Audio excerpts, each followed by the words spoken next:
Korupsi tata niaga timah yang menyeret suami artis Sandra Dewi, Harvey Muiz, membuat aset sang istri ikut disita.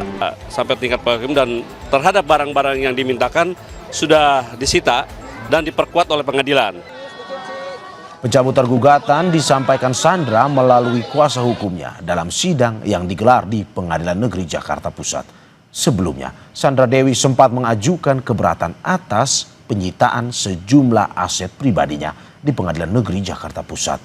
Pengajuan keberatan diajukan Sandra Dewi terkait aset yang disita dari kasus korupsi tata niaga komoditas timah di wilayah izin usaha pertambangan PT Timah Tbk periode 2015-2022 yang menjerat suaminya Harvey Muiz.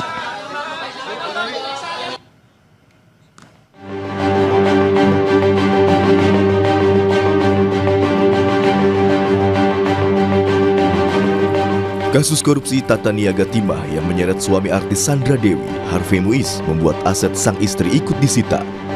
Deretan barang milik Sandra Dewi disita jaksa.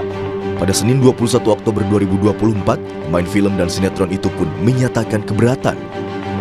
Selain 88 tas mewah berbagai merek ternama, ada beberapa aset Sandra Dewi yang turut disita, yakni logam mulia, rekening deposito 33 miliar rupiah, 3 bidang tanah dan bangunan di Kebayoran Baru, Jakarta Selatan, 2 bidang tanah dan bangunan di Kembangan, Jakarta Barat, dan 2 unit kondominium di Kelapa II, Tangerang, Banten.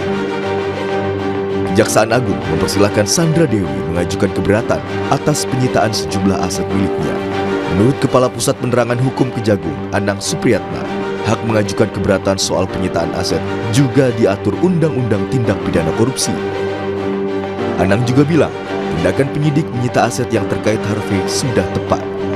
Namun, selama pihak yang mengajukan memiliki bukti kuat dan putusan pengadilan, barang tersebut akan dikembalikan setelah kasusnya inkrah. Permintaan keberatan dari Sandra Dewi terhadap beberapa aset yang disita dalam perkara atas nama suaminya Harvey Muiz, dan perkara ini kan sudah diputus dan dalam upaya hukum. Nah, yang jelas perkara ini sudah sampai tingkat hakim dan terhadap barang-barang yang dimintakan sudah disita dan diperkuat oleh pengadilan. Terhadap itu ya silakan, memang dari pasal 19 Undang-Undang Tipikor diatur bagi pihak ketiga yang merasa dirugikan silakan. Dan kemarin majelis juga sudah melakukan persidangan, didengar masing-masing baik dari pihak Sandra Dewi maupun dari pihak